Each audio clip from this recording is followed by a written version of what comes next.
tick, tick. So that's like the pendulum, the beam of light bouncing between the mirrors, and you could use that, actually, to build a very accurate clock.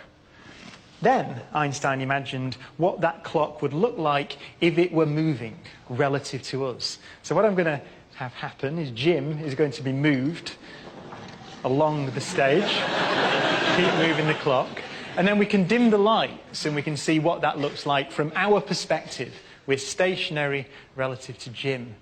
And we've also got, so there's a little box there you can see, that's Jim's head camera. So Jim is seeing, of course, the clock in exactly the way that we pictured it when it was stationary relative to us. The light beam is bouncing up and down between the mirrors.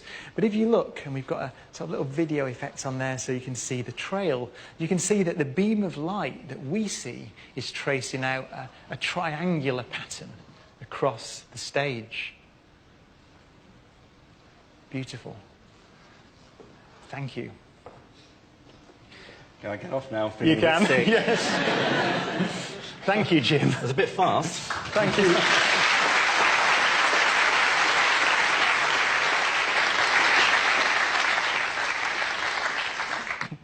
What a great use of that wonderful intellect. But it was beautifully demonstrated. What we saw there was, if I sketch it out again from our perspective now, from the audience's perspective, is that here are all those mirrors. So this is the light clock that Jim was carrying.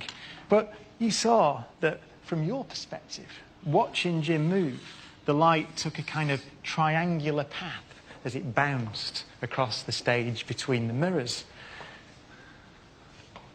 Here is what Einstein's postulate, if you like, Einstein's suggestion that the speed of light is constant for all observers, implies.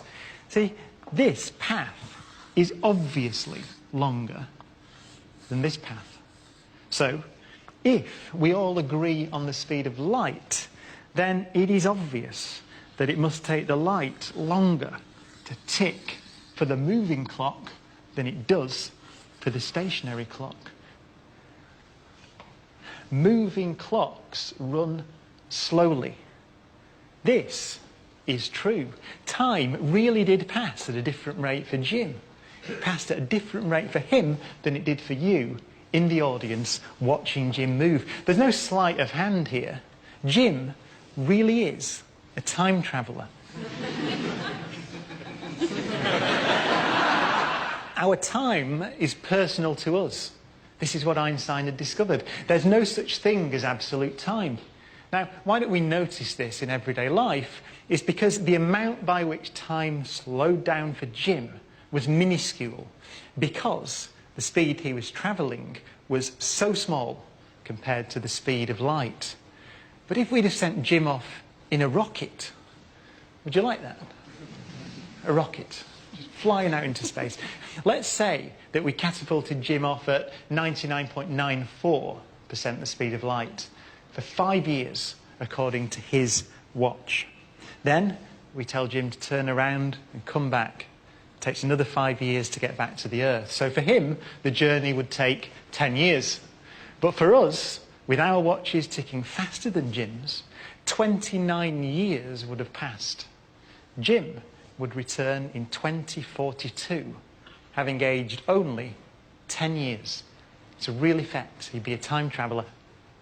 Time travel into the future is possible.